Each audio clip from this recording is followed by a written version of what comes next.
Senator Paterson. Thank you, Mr Acting Deputy President. I rise tonight to discuss a unique opportunity that Australia has been presented with by the United Kingdom's decision to leave the European Union. Firstly, I'd like to commend the Turnbull government and Trade Minister Stephen Ciobo for their decisive action to begin discussions for a post-Brexit free trade agreement with the UK, putting us at the head of a queue to form closer economic relations after the Brexit referendum in June last year. But, as I suggested in the Financial Review last week, we have a rare opportunity to go one step further too. With multiple Commonwealth nations looking to sign post-Brexit trade agreements with the UK, we could also form a new global trade bloc with our closest Commonwealth allies. The Commonwealth countries which would most easily fit in this new bloc would include Canada, Australia, New Zealand and the United Kingdom, a group collectively known as CANZUK. Collectively, these four countries have a combined GDP of $6.5 trillion, and they account for US $3.5 trillion in global trade. That means that a CANZUK global trade bloc would be the fourth largest economy in the world, behind only the US, China and the EU. Removing existing tariff barriers could substantially increase trade between these countries, particularly between Australia and the UK, which is currently our seventh largest trading partner, despite the tariffs imposed by their membership of the EU Customs Union. But there are more fundamental reasons why a CANZUK trade agreement than just the collective size of our economies. Canada, Australia, New Zealand and the UK all share close political, cultural and institutional ties that are based on our shared history and values. We share common law legal systems, parliamentary democracies, free market economies, respect for individual liberties, language and even a head of state. It's this common history and culture and these shared institutions that have made us among the most free and prosperous nations on earth.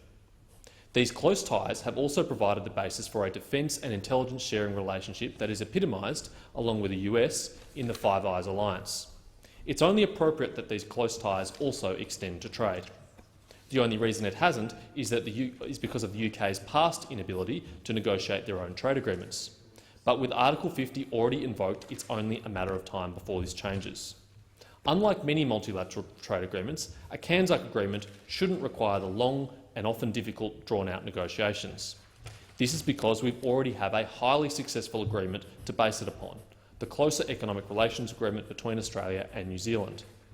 The CER agreement already prohibits all tariffs and trade restrictions on goods originating in the free trade area. It contains measures to minimise market distortions, such as export subsidies, and it has protocols to reduce barriers to investment, such as higher screening thresholds.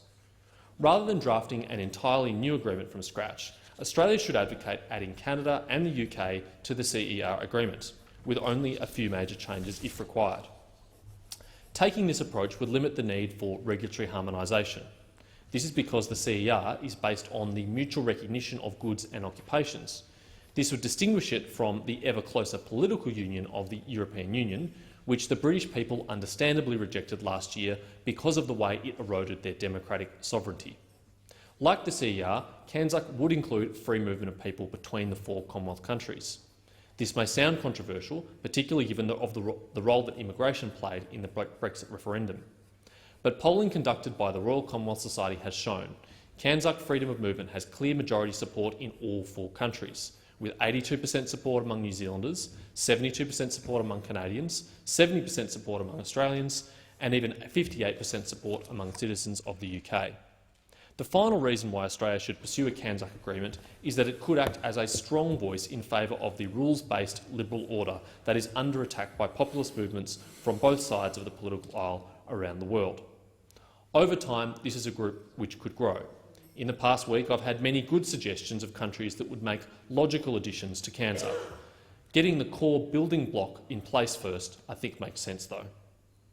Brexit provides Australia with a unique opportunity to create deeper ties between our closest Commonwealth allies. It's an opportunity that we shouldn't pass up.